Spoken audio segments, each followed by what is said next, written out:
New this morning, as we said, the top Democrat on the Senate Judiciary Committee, Dick Durbin, is demanding the Justice Department release all recordings and transcripts from the meetings between Deputy Attorney General Todd Blanche and convicted Epstein conspirator Ghislaine Maxwell. Senator Durbin is also demanding the Justice Department make the commitment that Maxwell will not receive a pardon, something that the president has refused to rule out. Well, I'm allowed to give her a pardon, but nobody's approached me with it. Nobody's asked me about it. It's in the news about that aspect of it, but right now it would be inappropriate to talk about it. All right, with us now, Republican strategist Neil Chatterjee and CNN political commentator Karen Finney. And Karen, at a certain point, when the president keeps on refusing to rule out a pardon for Ghislaine Maxwell, one might assume that he's not ruling out a pardon for Ghislaine Maxwell. Yes, when he keeps saying, we know that kind of language from him, right? People say, I can do it. Used that before. And this is part of the reason that this story isn't going away. If he were able to definitively say there will be no pardon for Ghislaine Maxwell, then, that at least branch of this story, which has so many branches, would be at least shut down.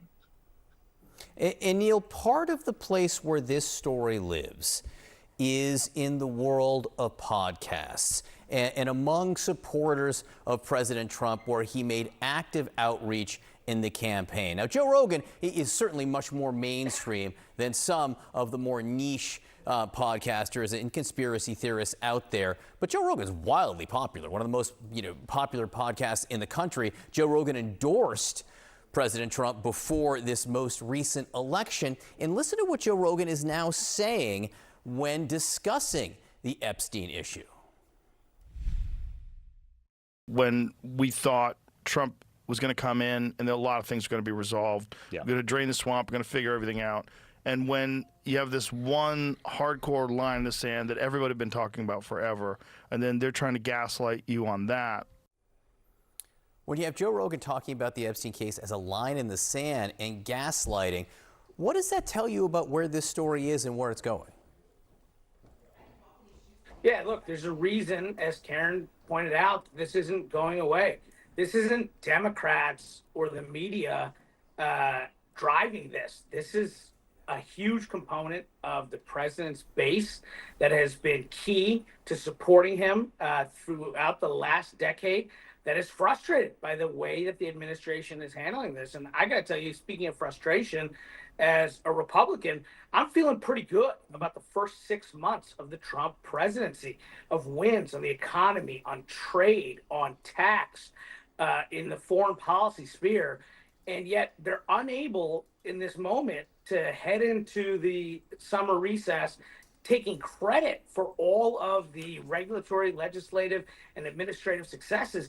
They're totally caught up in this issue because it's a bad story. Look, let's just be honest. Like, this is not a good story. It's one the president's base is animated about, but average Americans are also animated about this. And the administration, quite frankly, has managed this very poorly, and it continues to live on. Hey, let me just ask you both this straight up. And Neil, first to you. What's hard about saying no to the question of, are you going to pardon Ghislaine Maxwell? I don't get it. And Karen, you do communications, as for a living. Just talk to me about the communications aspect of that. It's a question that he's ready for. 100%. But again, it's that what it says to me is he's not ready to say no.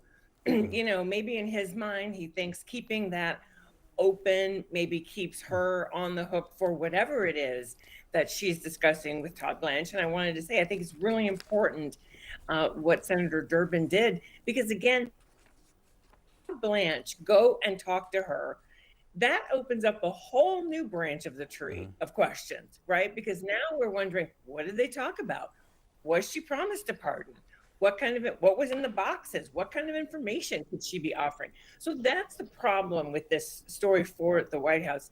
They keep, and really it's Trump, to be perfectly frank, he keeps, sort of creating more questions, like he did yesterday by volunteering that there was a dispute over an employee. Well, the one employee that we know worked for him and then was with Jeffrey Epstein is Virginia Giuffre. So is that who he's talking about? So again, that just opens up a whole new line of questioning. Now I want to turn to President Trump's legal team because they're actually pushing ahead with a lawsuit against the Wall Street Journal. They want to depose owner Rupert Murdoch within the next 15 days. Trump's lawyer asked a judge Monday to let them depose the 94-year-old media mogul because of his advanced age. They argue he would likely be unavailable for a trial. Trump is suing Murdoch and the Wall Street Journal's parent company for a recent report dealing with a birthday card Trump allegedly sent Jeffrey Epstein featuring Trump's name and an outline of a naked woman. Trump has denied ever sending such a note or even doing such a drawing. I don't do drawings. Sometimes people would say, would you draw a building? And I'll draw 4 lines and a little roof, for a charity stuff. But I'm not a drawing person. I don't do drawings of women, that I can tell you. They say there's a drawing of a woman, and I don't do drawings of women. Okay, group chat is back. Sorry, I couldn't let you escape without talking about this story somehow. 2 things are going on here. One is him going up against Murdoch. Just because you're in that world of media, Jonah, is that notable?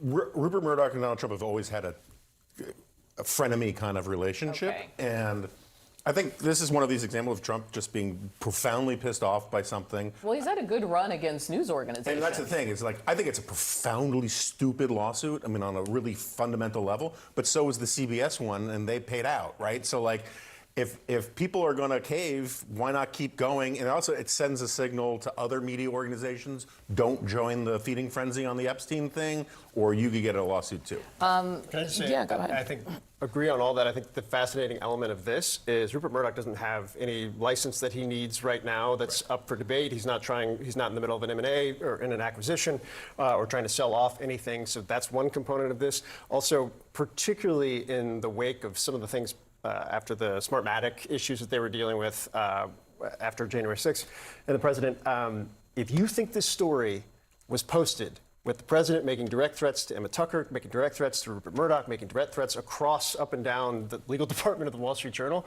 without being completely locked up on the back end.